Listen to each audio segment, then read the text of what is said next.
صاحب سے کویشچنس کریں گے کہ لوگوں کو اکثریت میں قبض کی وجہ بن جاتی ہے اور آخر اس کی کیا وجہ ہے, یہ کس وجہ سے بنتی ہے, اس کے کیا وجوہات ہے, کیا اسباب ہے, کیا علاج ہے. تو آئے ہم حکیم صاحب سے ہی کویشچنس کرتے ہیں. السلام علیکم. کیا حال ہے حکیم صاحب؟ اچھا حکیم صاحب, میرا آپ سے کویشچن ہے, جیسے کہ آپ کو پتہ ہے کہ اکثر لوگوں کو اور آج کل تقریباً بہت سے لوگوں کو یہ مسئلہ بن رہا ہے کہ انہیں قبض کا مسئلہ بار بار بن رہا ہے. تو آخر یہ قبض کس وجہ سے ہوتی ہے, آخر اس کی کیا وجہ ہے؟ جی, سب سے پہلے یہ دیکھیں, یہ بہت عام سا مسئلہ آج کل بن گیا. ہر دوسرے تیسرے آدمی کو یہ قبض کا مسئلہ ہے. قبض کہتے ہیں کہ اس کو سب سے پہلے یہ سمجھنا چاہیے, کوئی بھی چیز ہم کھائیں وہ پوری طرح جسم میں نہ لگے, پخانہ آنتوں میں رک جائے, مثلاً مواد آنتوں میں رک جائے, پخانہ بالکل مکمل طور پر نہ آئے, تو اس کو قبض کہتے ہیں. اچھا حکیم صاحب, تو پھر اس کے کیا وجوہات ہیں, کیا اسباب ہے, کیا وجہ ہے اس کے؟ جی, چھلکا اتری ہوئی چیزوں کا کثرت سے استعمال, بے ریشہ اغذیہ کا کثرت سے استعمال, مثلاً معدہ کی مصنوعات جیسا کہ روغنی روٹی, نان, اس کے علاوہ ڈبل روٹی, بند, کیک, بسکٹ, سموسے, پیسٹریاں وغیرہ, یہ چیزیں کھانے سے معدے اور آنتوں میں جا کر یہ چپک جاتا ہے, معدہ ریشتدار ہوتا ہے, چپک جاتا ہے, جس کی وجہ سے وہ اپنا مکمل طور پر جو ہے کام ورک ٹھیک نہیں کرتا, تو اس وجہ سے قبض ہوتی ہے. اور اس کے علاوہ پھلوں اور سبزیوں کی بجائے ان کا جوسز نکال کر بہت زیادہ پیتے ہیں, بلکہ ان کے اندر جو فائبر ہوتا ہے وہ ہمارے اندر نہیں جاتا, جوس زیادہ پڑتا ہے, جس کی وجہ سے بھی اندر قبض ہو سکتی ہے. چائے کا کثرت سے استعمال کرتے ہیں, تمباکو نوشی جو زیادہ استعمال کرتے ہیں, ذہنی کثرت کار جو زیادہ ورک کرتے ہیں دماغی کام, ان کو اکثر یہ مسئلہ بن جاتا ہے. اس کے علاوہ ہاضمے کی خرابی کا نتیجہ بھی قبض میں پیدا ہو جاتا ہے. مسلسل بیٹھے رہنا, ورزش نہ کرنا, یہ بھی قبض کا علامات ہیں.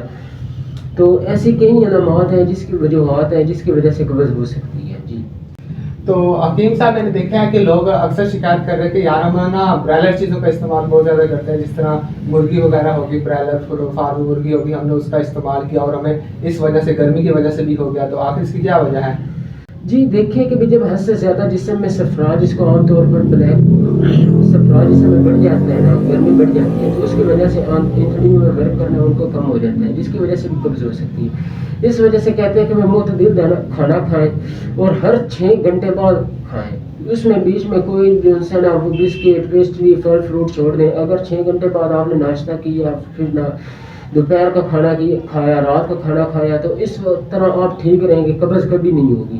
اگر آپ بیچ میں کوئی چیز کھائیں, مثلاً ہر 3 گھنٹے بعد, 4 گھنٹے بعد کوئی نہ کوئی چیز کھاتے رہیں, تو اس کی وجہ سے آپ کو قبض کا مسئلہ ہو سکتا ہے. اور ورک جو لوگ نہیں کرتے, مثلاً رات کو کھانا کھاتے ہیں, ویسے ہی لیٹ جاتے ہیں, ان کا پیٹ بڑے ہو جاتے ہیں, قبض ہو جاتی ہے, اور پھر طرح طرح کی میڈیسن کھاتے ہیں, تو اس وجہ سے بھی قبض کی شدت اختیار ہو جاتی ہے. وہ طرح طرح کی میڈیسن کھاتے ہیں, لوگوں سے کہتے ہیں کہ میری قبض نہیں ختم ہو رہی. تو ایسی علامات وجوہات ہیں کہ بھئی اگر وہ رات کو کھانا کھانے کے بعد تقریباً چہل قدمی کر لیں 1-2 کلومیٹر, تو کم از کم ان کی قبض ٹھیک ہو سکتی ہے. تو حکیم صاحب, یہ چیزیں ہمیں کتنا نقصان پہنچاتی ہیں؟ کہ اگر قبض رہے تو یہ اندر تعفن بنتا ہے, جس کی وجہ سے معدہ دماغ کی طرف گیسز اٹھتی ہیں, معدے کی طرف سے دماغ کی طرف گیسز اٹھتی ہیں, آنتوں میں جو ہے وہ تعفن پیدا ہو جاتا ہے. تو قوت مدافعت بہت زیادہ کمزور ہو جاتی ہے, جس سے انسان ڈر, خوف, آہستہ آہستہ پھر وہ اتنا لاغری پن کمزور ہو جاتا ہے کہ اس کو طرح طرح کی جو ہے بیماریاں گھیر لیتی ہیں. تو اس وجہ سے احتیاط کرنی چاہیے. معدے کی وجہ سے 1000 بیماریاں لگ سکتی ہیں. اگر آپ کا معدہ ٹھیک ہے تو آپ کبھی بھی بیمار نہیں ہو سکتے.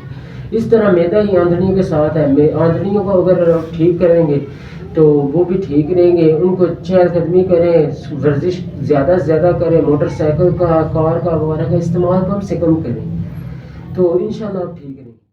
اچھا حکیم صاحب, پھر آخر اس کا کیا علاج ہے؟ اس کا علاج عام طور پر آپ جو ہے نا وہ پتھر کی چکی کا آٹا کھائیں, اس میں چھان ملا ہوتا ہے, گرما بہت زیادہ استعمال کر سکتے ہیں, ریشہ دار پھل بہت زیادہ استعمال کر سکتے ہیں جس میں گرما ہے یہ. اور اس کے علاوہ اس کا علاج یہ تو پھلوں میں بتا دیا. اب اس کا علاج یہ ہے کہ روغن بادام لے لیں, تقریباً 100 گرام روغن بادام لے لیں, اس کے اندر 1 تولہ گلقند ڈال لیں.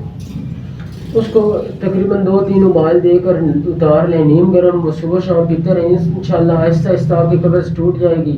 اور جو میڈیسن پہ بھی لگے ہوئے ہیں طرح طرح کی آپ میڈیسن کھاتے ہیں وہ بھی چھوٹ جائے گی. جی تو حافظ صاحب ایسے معاملات میں لوگ اسپاغول کا زیادہ استعمال کرتے ہیں؟ جی اسپاغول بھی قبض کے لیے بہت اچھا ہے، لیکن کچھ لوگ ہوتے ہیں چھلکا اسپاغول استعمال کرتے ہیں، اس کو بھی صاف کر کے استعمال کرنا چاہیے. اس میں بھی اکثر زہریلا موادات ہوتے ہیں. کوشش کرنی کہ ثابت چھلکا استعمال کریں. اور جو گرم مزاج لوگ ہیں وہ ایسا کریں کہ رات کو پانی میں یا دودھ میں بھگو کر رکھ دیں، صبح نہار میں اس کو کھا لیں. اس کی وجہ سے بھی آہستہ آہستہ قبض ٹوٹ جاتی ہے. وہ اچھا ہے، قبض کے لیے بہت زیادہ اچھا ہے. سو گائز ہماری ویڈیوز آپ کو کیسی لگی؟ اگر ہماری ویڈیو آپ کو اچھی لگی ہے تو ہمارے چینل کو لائک کریں، سبسکرائب کریں اور بیل آئیکن پریس کریں تاکہ ہماری مزید اچھی ویڈیوز آپ تک پہنچ سکے. تو گھر بیٹھ کر اپنی بیماری کو پہچانیں اور اس کو نان سیریس مت لیں. اپنی بیماری کو پہچان کر اس کا وقتی طور پر علاج کریں. اللہ تعالیٰ آپ کو صحت